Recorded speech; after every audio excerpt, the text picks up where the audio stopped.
PG college की online classes में आपका स्वागत है। मैं हूं आपकी लेक्चरर ममता सामोता। आज हम शुरू करेंगे अपना जूलॉजी का लेक्चर। जूलॉजी के लेक्चर में हमारी बुक है कशेरुकियों एवं अकशेरुकियों की संरचना एवं कार्य, ये अपनी बुक का नाम है।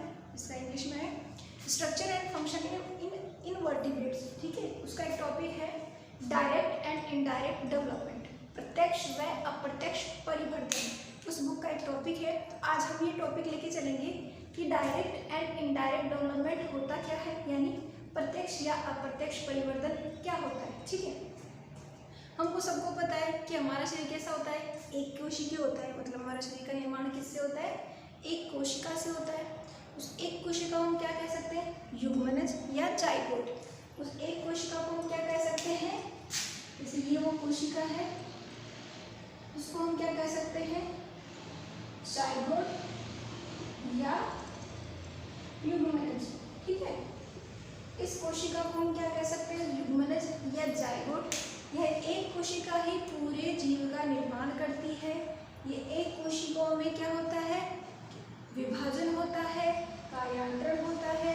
ठीक है, उसकी वजह से क्या होता है, जाइगोट में क्या होता है, सबसे पहले हम लोग पता है एक कोशिकीय संरचना को हम क्या बोलते हैं, जाइगोट, क्योंकि हमारे शरीर का निर्माण कौन करती है, सिंगल सेल से हमारे शरीर का निर्माण होता है, उसको हम बोलते हैं जाइगोट। ठीक है, जाइगोट कैसे बनता है, नर व मादा युग्मक आपस में संलयित होते हैं, जिसे फर्टिलाइजेशन कहते हैं। क्या कहते हैं, निषेचन। उसे क्या कहते हैं, निषेचन। ठीक है, निषेचन किसे कहेंगे, इसको बनाने की प्रक्रिया को क्या कहेंगे, निषेचन। जाइगोट बनाने की प्रक्रिया को क्या कहेंगे, निषेचन। नर व मादा युग्मक के संलयन को क्या कहते हैं, निषेचन। ठीक है, तो फर्टिलाइजेशन की प्रोसेस होगी। फर्टिलाइजेशन की प्रोसेस के बाद में क्या होगा, फर्टिलाइजेशन होगा। फर्टिलाइजेशन के बाद में क्या होगा, विदलन होगा। विदलन के लिए क्या होता है, इसमें कोशिका विभाजन होता है, सेल डिवीजन होता है। सेल डिवीजन होने की वजह से क्या हो जाता है, उसमें एक कोशिका दो भागों में बढ़ती है, 2 से 4 में बढ़ती है, 4 से 16 में बढ़ती है, 16 से 32 में बढ़ती है। उसको क्या कहते हैं, विदलन। क्या कहते हैं उसको, विदलन। यानी युग्मनज से भ्रूण या एम्ब्रियो बनने की प्रक्रिया किसके प्रोसेस के द्वारा होगी, विदलन की प्रक्रिया के द्वारा होगी। ठीक है, एम्ब्रियो बनेगा, किसके द्वारा बनेगा, क्लीवेज के द्वारा। क्या बनेगा, एम्ब्रियो बनेगा। जाइगोट से एम्ब्रियो विदलन या क्लीवेज की प्रक्रिया के द्वारा ही बनता है। इसमें क्या होता है, डिवाइडेशन हो जाता है, कोशिका विभाजन शुरू हो जाता है, जिसकी वजह से क्या होता है, एम्ब्रियो बनता है। ठीक है, एम्ब्रियो से किसका फॉर्मेशन होता है, जन्म के द्वारा एम्ब्रियो से क्या बनता है, जन्म के द्वारा जाइगोट से क्या बनेगा, एम्ब्रियो बनेगा। ठीक है, एम्ब्रियो बनने के बाद क्या होता है, स्फुटन होता है। ठीक है, स्फुटन होता है, जिसको क्या बोलते हैं, जो भ्रूण होगा वो क्या होगा, जनन की प्रक्रिया के द्वारा क्या आएगा, बाहर आएगा। उस प्रक्रिया को क्या बोलते हैं, स्फुटन या जन्म देना। उस प्रक्रिया को क्या बोलते हैं, स्फुटन। ठीक है, तो प्रत्यक्ष अप्रत्यक्ष परिवर्तन, यानी ये एम्ब्रियो जो बनेगा, भ्रूण बनने के बाद जो भ्रूण शरीर से बाहर आएगा या जो भ्रूण होगा वो या तो माता पिता के समान होगा या माता पिता से अलग होगा। इन दो चीजों के आधार पर क्या करते हैं हम, प्रत्यक्ष व अप्रत्यक्ष परिवर्तन पढ़ते हैं। ठीक है, क्या पढ़ते हैं, प्रत्यक्ष व अप्रत्यक्ष परिवर्तन पढ़ते हैं। ठीक है, तो ये परिवर्तन क्या होगा, दो प्रकार का होता है। सबसे पहला डायरेक्ट एंड दूसरा इनडायरेक्ट। फर्स्ट कौन सा, डायरेक्ट, सेकंड कौन सा, इनडायरेक्ट। ठीक है, पहले बताते हैं डायरेक्ट क्या होता है, इनडायरेक्ट होता है। ठीक है, डायरेक्ट उसे कहेंगे जिसमें जो भ्रूण है, ठीक है, वो जन्म के समय अगर अपने माता पिता या अपने पूर्वजों के समान होता है तो उसे क्या कहते हैं, डायरेक्ट डेवलपमेंट या प्रत्यक्ष परिवर्तन।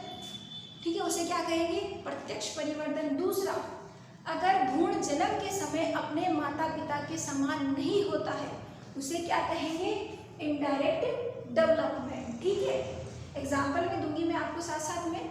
सबसे पहले पढ़ते हैं हम डायरेक्ट डेवलपमेंट। डेवलपमेंट। सबसे पहले हम कौन सा पढ़ते हैं, डायरेक्ट डेवलपमेंट। ठीक है,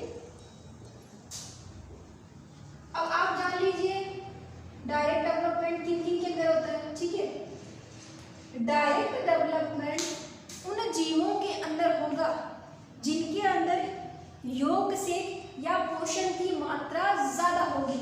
ठीक है, या कह सकते हैं डायरेक्ट डेवलपमेंट पक्षियों के अंदर, स्तनियों के अंदर होता है जिनमें योग या पोषण की मात्रा ज्यादा होगी।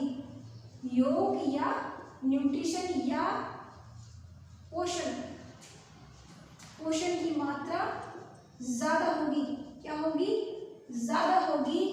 उन जीवों के अंदर क्या होगा, डायरेक्ट डेवलपमेंट, या कह सकते हैं जिन जीवों के अंदर योग या न्यूट्रिशन ज्यादा होगा उन्हीं के अंदर डायरेक्ट डेवलपमेंट होगा। या डायरेक्ट डेवलपमेंट करने के लिए जीवों के अंदर योग या न्यूट्रिशन की मात्रा ज्यादा होनी चाहिए। ठीक है, तो ये हम जान चुके हैं कि जिनके अंदर क्या होगा, या तो अधिक पोषण होगा या योग होगा। ठीक है, जिनमें क्या होगा, माता पिता से पोषण प्राप्त करने के लिए स्पेशल टिश्यू होंगे। क्या होंगे, स्पेशल टिश्यू होंगे, उत्तक होंगे, जो क्या कर सकते हैं, माता पिता से, अपने पेरेंट्स से क्या कर लेंगे, पेरेंट्स से समान दिखने के लिए उनके अंदर क्या होगा, पोषण या योग की मात्रा ज्यादा होगी। जैसे पक्षी मान लेते हैं, उनके अंडे होते हैं। ठीक है, योग किसे कहते हैं, जर्दी, जो येलो कलर का अपन अंडे को फोड़ते हैं उसमें येलो कलर का मटेरियल निकलता है, उसको क्या कहते हैं, योग। ठीक है, जिनके अंदर योग की मात्रा ज्यादा होगी वो क्या कराएंगे, प्रत्यक्ष डेवलपमेंट या प्रत्यक्ष परिवर्तन दिखाएंगे, मतलब वो अपने माँ बाप के समान होंगे, जैसे पक्षियों के बच्चे हैं। ठीक है, अंडे के अंदर रहते हैं, गुणजिलिया बनती है, अंडा में धीरे धीरे विकास होता है। जब अंडा फूटेगा उससे जो बेबी निकलेगा, भले ही वो आकार में छोटा होगा, भले ही वो आकार में छोटा होगा, लेकिन किससे समान होगा, अपने माता पिता से समान दिखेगा। उसको क्या कहते हैं, डायरेक्ट डेवलपमेंट। क्या कहते हैं उसको, डायरेक्ट डेवलपमेंट। ठीक है, और इन अंडों को क्या बोलते हैं, क्लिडोइक अंडे। ऐसे अंडों को क्या बोलेंगे, क्लिडोइक अंडे। ऐसे अंडे, इनको क्या बोलेंगे, ऐसे अंडे जिनके अंदर योग में न्यूट्रिशन की मात्रा ज्यादा होती है उनको क्लिडोइक अंडे कहते हैं। एग्जाम्पल के तौर पे पक्षी और स्तनी। पक्षी को ऐसा भी ले सकते हैं, चिड़िया वगैरह का, मुर्गी का, हर के अंदर जैसे ही चूजा निकलेगा वो किस तरह का होगा, अपने माता पिता के समान दिखाई देगा। ठीक है, फॉर एग्जाम्पल पक्षी या स्तनी। ठीक है, या इसके लिए हम क्या ले सकते हैं, लेपिस्मा एक क्या होता है, जीव होता है लेपिस्मा। ठीक है, वो क्या करता है, जैसे उसका बेबी बनता है, क्या उसका बेबी, या नॉर्मल बेबी नहीं बोल सकते, एम्ब्रियो बोल सकते हैं। ठीक है, सबसे पहले उसका जो शरीर स्ट्रक्चर होती है, शरीर की होती है,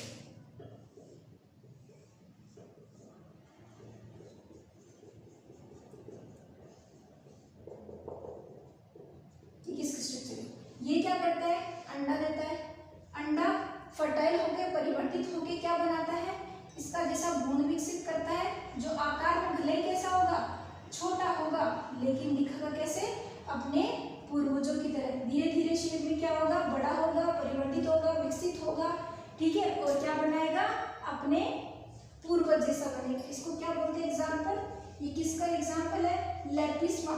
एक क्या है, सूक्ष्म कीट है जिसके अंदर कैसा दिखाया गया है, प्रत्यक्ष डायरेक्ट डेवलपमेंट दिखाया गया है। सेकंड है अपना इनडायरेक्ट डेवलपमेंट।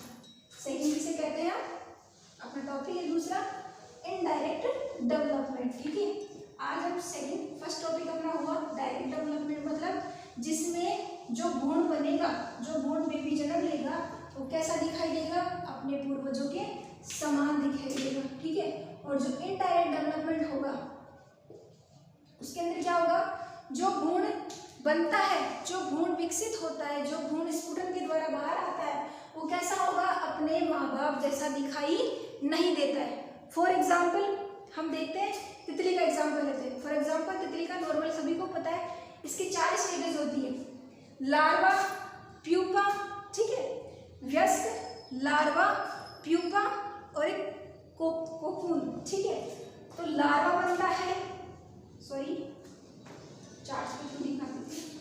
ठीक है,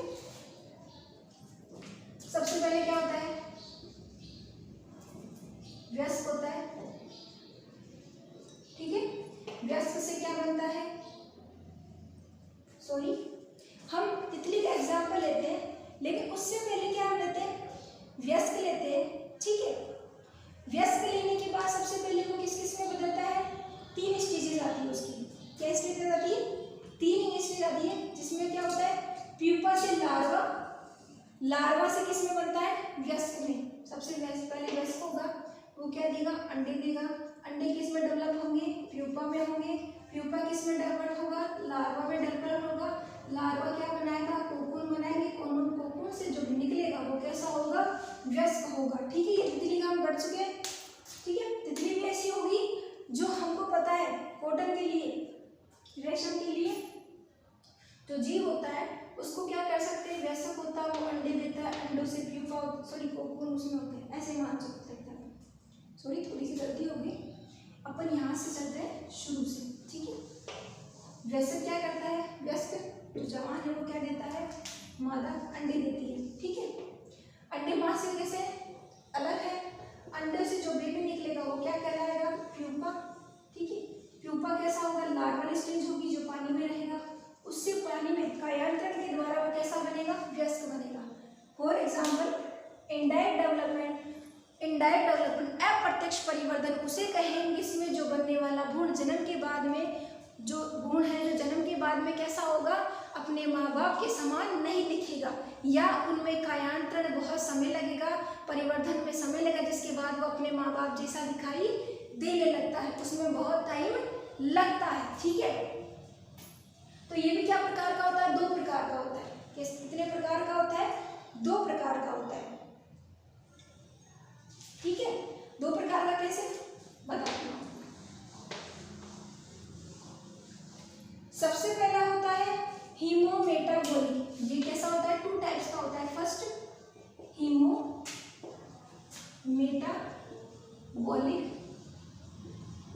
मोर्फोसिस, हीमोमेटाबॉलिक मोर्फोसिस। सेकंड है होलोमेटाबॉलिक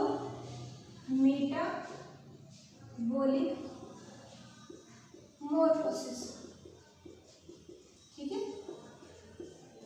दोनों में छोटा सा डिफरेंस बताऊंगी क्या है। इसमें जो बेबी बनेगा वो कैसा होगा, प्यूपा, लार्वा, ऐसी कोई भी स्टेज नहीं होगी, वो कायांतरण कैसा कहलाएगा, हीमोमेटाबॉलिक कायांतरण। दूसरा ऐसा कायांतरण जिसमें प्यूपा, लार्वा आदि जैसी स्टेजेज होगी, उसे क्या कहते हैं, होलोमेटाबॉलिक मोर्फोसिस। ठीक है, ऐसा कायांतरण जिसमें किसी भी प्रकार की प्यूपा, लार्वा आदि ऐसी कोई भी स्ट्रक्चर नहीं होगी, उसे क्या कहते हैं, हीमोमेटाबॉलिक। यानी कैसा होगा, जो वयस्क है, ठीक है, जैसे ये कोई भी वयस्क है, उससे क्या बनेगा, अंडा बनेगा। अंडा बनने के बाद वो छोटा सा रहेगा, लेकिन वयस्क जैसा नहीं रहेगा। अगर शेप होगी वो धीरे से डेवलपमेंट होने के बाद में क्या बनाएगा, वयस्क बनाएगा। जबकि इसके अंदर क्या होगा, वयस्क से लार्वा बनेगा, लार्वा से वयस्क से अंडा बनेगा, अंडे से लार्वा बनेगा, लार्वा से प्यूपा बनेगा, प्यूपा बनने के बाद वयस्क होगा। मतलब ऐसी स्टेजेस पाई जाएगी, उसको क्या बोलते हैं, होलोमेटाबॉलिक। और जिनके अंदर प्यूपा, लार्वा ऐसी अवस्थाएं नहीं पाई जाती उसको बोलते हैं हीमोमेटाबॉलिक। ठीक है, ये 2 प्रकार का होता है, डायरेक्ट डेवलपमेंट, इनडायरेक्ट डेवलपमेंट। आज हमने पढ़ा, दोबारा बताती हूँ शॉर्ट में, बहुत आसान सा टॉपिक है, बहुत इजी सा टॉपिक है। ठीक है, परिवर्धन मतलब अवस्थाएं होना एक जीव का, पूरे छोटे से अंडे से लेकर या छोटी सी एक कोशिकीय संरचना से लेकर पूरे जीव निर्माण की प्रक्रिया को क्या कहते हैं, डेवलपमेंट या परिवर्धन। ये 2 प्रकार का होता है, डायरेक्ट और इनडायरेक्ट। डायरेक्ट मतलब प्रत्यक्ष परिवर्तन, वह परिवर्तन जिसमें जो संतान पैदा होगी वो अपने माता पिता के समान होगी। ठीक है, दूसरा इनडायरेक्ट डेवलपमेंट। इनडायरेक्ट डेवलपमेंट उसे कहेंगे जिसमें जो संतान पैदा होगी वो माता पिता के समान नहीं दिखेगी, जबकि कायांतरण यानी बहुत समय लेने के बाद परिवर्तन कर करके वो मैच्योर होके अपने माता पिता जैसी दिखाई देगी। ठीक है, उसे क्या कहते हैं, indirect development. Direct indirect development 2 प्रकार का होता है, हीमोमेटाबॉलिक और होलोमेटाबॉलिक। हीमोमेटाबॉलिक मेटाबॉलिक मतलब संतान होगी जो माँ बाप के समान तो नहीं दिखेगी, लेकिन उसमें ये लार्वा प्यूपा जैसी अवस्थाएं नहीं होती है। और जो होलो मेटाबॉलिक होती है उसके अंदर क्या होता है, दिखेगी माँ बाप जैसे नहीं समान, लेकिन उसमें प्यूपा लार्वा ऐसी और भी अवस्थाएं होती है। ठीक है, तो ये आज का हमारा टॉपिक था डायरेक्ट एंड इनडायरेक्ट डेवलपमेंट। आपको कोई भी प्रॉब्लम हो तो आप मेरे से क्वेरी कर सकते हैं। Thank you.